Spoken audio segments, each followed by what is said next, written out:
Hello students कैसे हो आप। उम्मीद करती हूँ बहुत ही अच्छे होंगे और खुश होंगे। तो बेटा आज की क्लास शुरू करते हैं। आज की क्लास का जो टॉपिक है वो है क्लासिफिकेशन ऑफ अकाउंट्स। बच्चे इसका मतलब है कि अकाउंट्स की कितनी टाइप्स होती हैं, उसका जो वर्गीकरण है वो हम करेंगे। तो बच्चे इसके लिए हमारे पास दो अप्रोचेज़ हैं, ट्रेडिशनल अप्रोच और मॉडर्न अप्रोच। तो पहले ट्रेडिशनल अप्रोच के बारे में डिस्कस करते हैं। जो ट्रेडिशनल अप्रोच है उसको इंग्लिश अप्रोच भी कहा जाता है बेटा। तो ये सबसे पुरानी अप्रोच है अकाउंटिंग की। इसके अकॉर्डिंगली बेटा अकाउंट्स को दो पार्ट्स में डिवाइड किया जाता है, पर्सनल अकाउंट और इम्पर्सनल अकाउंट।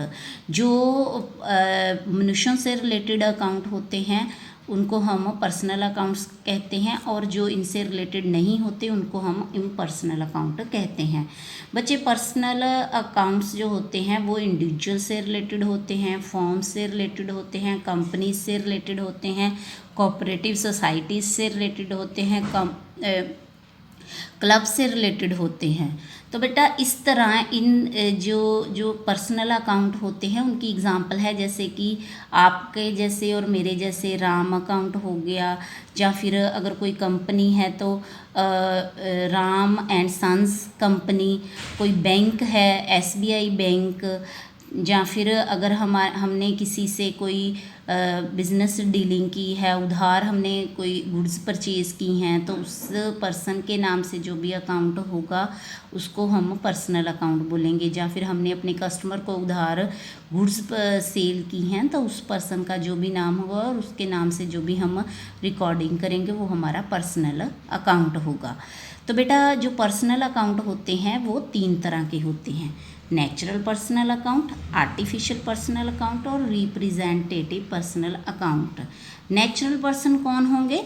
जैसे आप और मैं, जिसको कि गॉड ने क्रिएट किया है। तो अगर इंडिविजुअल के साथ बिजनेस की कोई भी हमारी डीलिंग होती है, ट्रांजैक्शन होती है, तो उसकी रिकॉर्डिंग जब हम करेंगे तो उस पर्सन के नाम से करेंगे।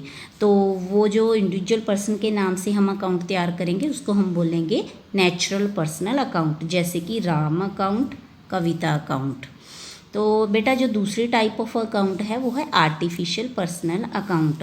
बेटा इसमें जो नेचुरल पर्सन होते हैं वो नहीं आते हैं, बल्कि आर्टिफिशियल पर्सन आते हैं, जो कि कानून की नज़रों में जिनकी एक आइडेंटिटी एक पर्सन की तरह, एक नेचुरल पर्सन की तरह होती है, पर वो एक्चुअली में नेचुरल पर्सन नहीं होते। तो इसकी एग्जांपल है जैसे कि हमारी कंपनीज होती हैं, कोई फॉर्म होती हैं जो रजिस्टर्ड होती हैं और कानून की नज़रों में एक उनकी आइडेंटिटी बन जाती है और वो एक नेचुरल पर्सन की तरह काम कर सकते हैं। जैसे कि अगर कोई स्कूल है तो स्कूल का के नाम से जो भी ट्रांजैक्शंस होती हैं वो एक आर्टिफिशियल पर्सन के तौर पे होती है। कोई ट्रस्ट है उसके नाम से जो भी ट्रांजैक्शंस होती हैं वो भी एक आर्टिफिशियल पर्सन होता है, और कोई कंपनी है उसके साथ हम कोई ट्रांजैक्शन करते हैं तो वो भी एक आर्टिफिशियल पर्सन है। तो बेटा जिस भी किसी भी एक ऐसी आइडेंटिटी जिसको कि कानून ने एक पर्सन की तरह काम करने की परमिशन दी हुई है उसको हम बोलते हैं आर्टिफिशियल पर्सन। तो बच्चे इसकी एग्जांपल है कि अगर कोई बैंक है, मान लो बैंक के साथ हमारी कोई डीलिंग हुई है तो उसकी रिकॉर्डिंग हम जिस अकाउंट में करेंगे उसको हम आर्टिफिशियल पर्सनल अकाउंट बोलेंगे। तो अगर हमारे पास हमारी कोई ट्रांजैक्शन किसी कंपनी के साथ हुई है, for example Tata Motors, Reliance private limited, तो बेटा इस तरह अगर किसी कंपनी के साथ हमारी जो ट्रांजैक्शन होगी उसकी रिकॉर्डिंग हम आर्टिफिशियल पर्सनल अकाउंट में करेंगे। किसी बैंक के साथ होगी, किसी क्लब के साथ होगी, किसी कोऑपरेटिव सोसाइटी के साथ होगी, तो इस तरह के जो हमारे अकाउंट होंगे उनको हम आर्टिफिशियल पर्सनल अकाउंट बोलेंगे। तो बच्चे जो third type of personal account है वो है रिप्रेजेंटेटिव पर्सनल अकाउंट। बच्चे रिप्रेजेंटेटिव पर्सनल अकाउंट किसी खास इंडिविजुअल या फिर ग्रुप ऑफ इंडिविजुअल्स को रिप्रेजेंट करते हैं।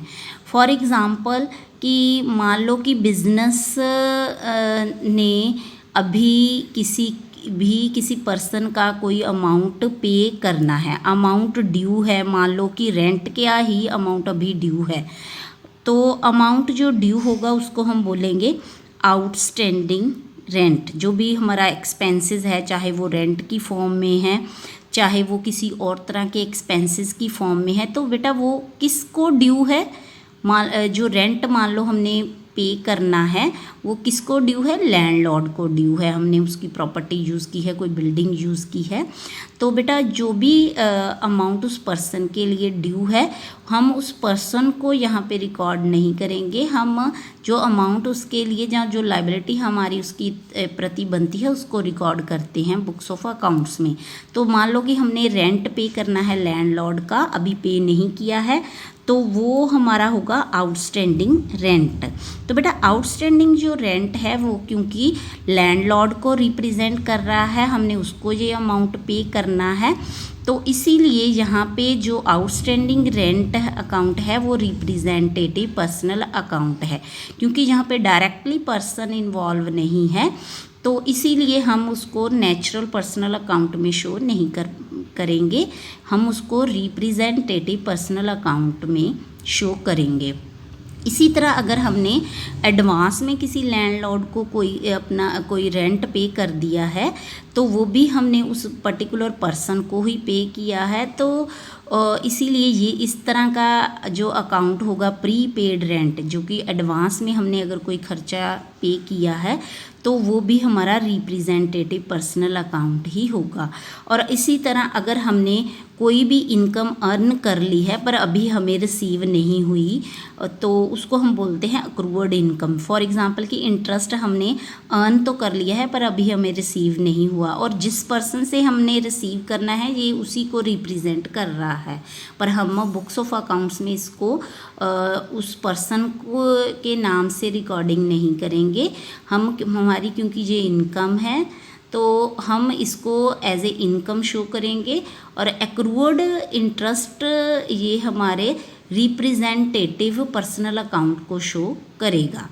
तो बेटा इस तरह के अकाउंट जो एक्सपेंसेस और इनकम हमने अभी रिसीव नहीं किए हैं या फिर अभी पे नहीं किए हैं उस तरह के जो अकाउंट्स को शो करते हैं, या फिर कुछ ऐसे भी ट्रांजैक्शंस होती हैं कि मान लो हमने इनकम एडवांस में ही रिसीव कर ली है, तो इस तरह की भी जो इनकम हमने रिसीव करी है एडवांस में वो भी एक पर्सन को ही रिप्रेजेंट करती है, पर हम बुक्स ऑफ अकाउंट्स में उनको इनकम एडवांस के तौर पे रिकॉर्ड करेंगे। तो इस तरह के जो अकाउंट होते हैं जो इनडायरेक्ट वे से किसी पर्सन को रिप्रेजेंट करते हैं पर हम अकाउंटिंग में उनको डायरेक्टली शो नहीं करते, हम उनको अपनी एसेट्स या लाइबिलिटीज़ के रूप में शो करते हैं, तो उनको हम बोलते हैं रिप्रेजेंटेटिव पर्सनल। हमारे अकाउंट है वो है इम्पर्सनल अकाउंट्स। बच्चे ये दो तरह के होते हैं, रियल अकाउंट्स और नॉमिनल अकाउंट। रियल अकाउंट बेटा बिजनेस की रिसोर्सेज को शो करते हैं, बिजनेस की प्रॉपर्टीज़ को शो करते हैं। सिंपल वर्ड में अगर आपने कहना हो तो आप कह सकते हैं कि जो भी प्रॉपर्टीज़ हैं बिजनेस की उसको हम रियल अकाउंट बोलते हैं। तो बच्चे जो रियल अकाउंट है वो दो तरह के होते हैं, टेंजिबल रियल अकाउंट और इनटेंजिबल रियल अकाउंट। मैंने इनको प्रॉपर्टीज़ क्यों कहा, क्योंकि इनको यूज़ कर के ही बिजनेस जो है वो अपनी अर्निंग कैपेसिटी को इंक्रीज़ करता है, इनकी वजह से उनकी अर्निंग कैपेसिटी इंक्रीज़ भी होती है, और अर्निंग जो है इन्हीं के बेसिस पे वो करता है, और इनके बिना उनके लिए अर्निंग करना जो है प्रॉफिट अर्न करना मुश्किल हो जाता है। तो जो भी बिज़नेस के रिसोर्सेज होते हैं जिनके आधार पर बिज़नेस स्टार्ट किया जाता है उसको हम रियल अकाउंट्स बोलते हैं। तो बच्चे ये दो तरह के होते हैं, टेंजिबल रियल अकाउंट्स और intangible real accounts. Tangible real accounts वो होते हैं जिनकी एक फ़िज़िकल एग्जिस्टेंस हो, जिनको हम टच भी कर सके, जिनको हम देख भी सकें। और बेटा इनटेंजिबल रियल अकाउंट्स वो होते हैं जिनकी कोई फ़िज़िकल एग्जिस्टेंस नहीं होती, ना ही हम तो उनको टच कर सकते हैं ना ही देख सकते हैं, पर फिर भी उनको हम as a resources as benefit के लिए उनको हम यूज़ करते हैं, तो इसीलिए वो हमारे रियल अकाउंट्स होते हैं। बच्चा जो टेंजिबल रियल अकाउंट्स की एग्जांपल है वो है फॉर एग्ज़ाम्पल कि बिल्डिंग है जिसमें हमने अपना ऑफिस सेटअप किया है, या फिर हमारी कोई प्रोडक्शन हो रही है, कोई फैक्ट्री है, प्रेमाइसेस है, हमारा फर्नीचर है, मशीनरी है जो हम यूज़ कर रहे हैं, जो गुड्स है हमारी जिससे कि हमारी प्रोडक्शन हो रही है, हमारा कच्चा माल है। तो इस तरह की जो चीज़ें हैं जिसको हम देख सकते हैं, टच कर सकते हैं, और जिनकी वजह से ही जिनको यूज़ करके ही हम अपना प्रोसेस कर रहे हैं और प्रॉफिट अर्न कर रहे हैं। तो बेटा जो दूसरी है इनटेंजिबल रियल अकाउंट्स, उनकी जो एग्ज़ाम्पल हैं वो ऐसी हैं कि जैसे मान लो कि बिज़नेस की रेपुटेशन, कि जो भी बिज़नेस अगर काफ़ी समय से सेटअप है तो उसने जो भी अपने प्रीवियस एफर्ट्स की वजह से अपनी कस्टमर बनाए हैं, मार्केट में जो उनकी रेपुटेशन है, तो उसकी वजह से भी उनको बेनिफिट मिलता है। तो इस तरह के जो बेटा रिसोर्सेज होते हैं उनको हम इनटेंजिबल रियल अकाउंट्स बोलते हैं। तो इसकी एग्जांपल है गुडविल, जो कि रेपुटेशन को शो करती है। और इसके अलावा अगर कोई राइट्स हो, पेटेंट राइट वगैरह हो कंपनी के या बिज़नेस के पास, तो उसको भी हम जो है वो इनटेंजिबल रियल अकाउंट्स में काउंट करते हैं। तो बेटा इसमें पेटेंट राइट्स, ट्रेड मार्क्स, कोई लाइसेंस, किसी भी तरह की कोई भी ऐसी चीज़ जिसकी कि काफ़ी बेनिफिट हो पर हम उसको रियल में टच ना कर सके और देख ना सके, इस तरह की जो चीज़ें होती हैं वो इंटेंजिबल रियल अकाउंट्स में आती हैं। तो बेटा जो दूसरा टाइप ऑफ हमारा अकाउंट है वो है नॉमिनल अकाउंट। तो ये जो नॉमिनल अकाउंट है उसमें बेटा एक्सपेंसेस, लॉसेस, इनकम्स और गेंस, जो भी बिजनेस के एक्सपेंसेस, लॉसेस, इनकम और गेंस होते हैं उससे रिलेटेड जो अकाउंट होते हैं उनको हम बोलते हैं नॉमिनल अकाउंट। तो एक्सपेंसेस की जो एग्जांपल है सैलरी, वेजेस, और लॉसेस की एग्जांपल है मान लो हमने डिस्काउंट दिया कस्टमर को, हमारे कुछ पैसे जो है वो हमें रिकवर नहीं हुए, उधार सेल की थी तो वो हमारे लॉस हो जाते हैं, उनको बैड डेट्स बोलते हैं। तो इस तरह के लॉस किसी तरह का एक्सीडेंट हो गया है, हमारे मटेरियल का कोई लॉस हो गया है, तो उस तरह के लॉसेस, कुछ अब नॉर्मल लॉसेस हो सकते हैं, नॉर्मल लॉसेस हो सकते हैं। तो ये सारे नॉमिनल अकाउंट हैं। तो इनकम मान लो हमने सेल की है, सेल की वजह से जो भी हमारे पास रेवेन्यू आया है वो भी हमारी जो है नॉमिनल अकाउंट है। और अगर हमने कोई इनकम इसके सेल के अलावा अर्न की है, इंटरेस्ट रिसीव किया है, डिस्काउंट रिसीव किया है, कमीशन रिसीव किया है, तो हमने कोई एसेट सेल की थी उस पे हमें प्रॉफिट हो गया है तो उसको हम गेन बोलेंगे। तो मेन बिजनेस एक्टिविटीज़ के अलावा अगर हमारे कुछ एक्टिविटीज़ से हमें प्रॉफिट होता है तो उसको हम गेन बोलते हैं। तो बेटा इस तरह के जो अकाउंट होते हैं उनको हम नॉमिनल अकाउंट्स कहते हैं। तो बेटा जो दूसरी अप्रोच है वो है मॉडर्न अप्रोच, जिसको अमेरिकन अप्रोच भी कहा जाता है। तो बच्चे जो मॉडर्न अप्रोच है उसके अकॉर्डिंगली अकाउंट्स को 5 कैटेगरीज में डिवाइड किया गया है। फर्स्ट है एसेट अकाउंट, सेकंड है लाइबिलिटी अकाउंट, थर्ड है कैपिटल अकाउंट, फोर्थ है रेवेन्यू अकाउंट और लास्ट है एक्सपेंसेस अकाउंट। तो बच्चे जो एसेट अकाउंट होता है, जैसे कि मैंने पहले डिस्कस किया, जो कंपनी के इकोनॉमिक रिसोर्सेज से रिलेटेड हो। तो अगर मैं सिंपल भाषा में कहूँ तो जो कंपनी की जब बिज़नेस की जो प्रॉपर्टीज़ होती हैं उनसे रिलेटेड जो अकाउंट होते हैं उनको हम क्या बोलते हैं, एसेट्स अकाउंट। तो बच्चे जो भी रिसोर्सेज का मतलब क्या होता है, साधन जिनको यूज़ करके हम बिज़नेस करते हैं, जिनकी वजह से हमारा बिज़नेस पॉसिबल नहीं होगा। तो इसकी एग्जांपल में वही होंगी जैसे कि मैंने पहले भी आपके साथ डिस्कस किया, लैंड एंड बिल्डिंग अकाउंट हो सकता है, कंप्यूटर अकाउंट, फर्नीचर अकाउंट। तो इसमें भी बेटा टेंजिबल और इनटेंजिबल दोनों तरह की हमारी प्रॉपर्टीज़ या इकोनॉमिक रिसोर्सेज हो सकते हैं। तो बेटा जो नेक्स्ट है वो है लाइबिलिटी अकाउंट। लाइबिलिटी अकाउंट जो भी अमाउंट पेएबल्स होते हैं उनको शो करते हैं। तो अगर हमने अपने सप्लायर से उधार माल ख़रीदा है, गुड्स परचेज़ की हैं, तो उससे रिलेटेड जो भी ट्रांजैक्शन होगी वो हम क्रेडिटर अकाउंट में रिकॉर्ड करेंगे। तो क्रेडिटर अकाउंट हमारा लाइबिलिटी अकाउंट है। और इसी तरह अगर हमने अभी तक कोई एक्सपेंस पे नहीं किया है तो वो भी उस पर्टिकुलर पर्सन को शो करेगा जिसके प्रति हमने वो एक्सपेंस पे नहीं किया है। मान लो रेंट नहीं पे किया है तो वो आउटस्टैंडिंग रेंट अकाउंट हमारी लायबिलिटी है।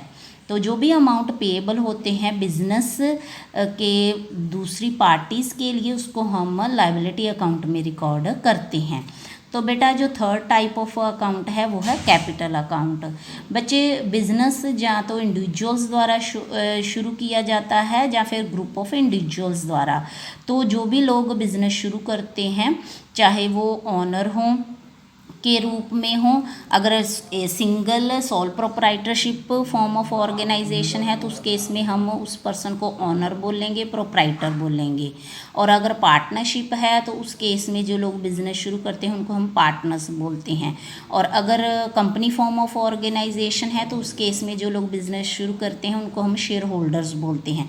तो इस तरह जो लोग बिजनेस शुरू करते हैं उनकी बिजनेस किस तरह का है उसके अकॉर्डिंगली उनको अलग अलग नाम दिए जाते हैं। तो सिंपल भाषा में मैं आपके साथ यही डिस्कस करूंगी कि जो लोग बिजनेस शुरू करते हैं उनको हम ऑनर कहते हैं और ऑनर से रिलेटेड जो अकाउंट होता है उसको हम कैपिटल अकाउंट बोलते हैं, क्योंकि जो हमारा बिजनेस एंटिटी कंसेप्ट है उसके अकॉर्डिंगली अकाउंटिंग में हम ऑनर को और बिजनेस को दोनों को अलग अलग मान के चलते हैं। तो इसीलिए उससे रिलेटेड जो भी ट्रांजैक्शन बिजनेस की होती हैं ऑनर से रिलेटेड वो हमें एक अलग अकाउंट में रिकॉर्ड करते हैं जिसको हम बोलते हैं कैपिटल अकाउंट।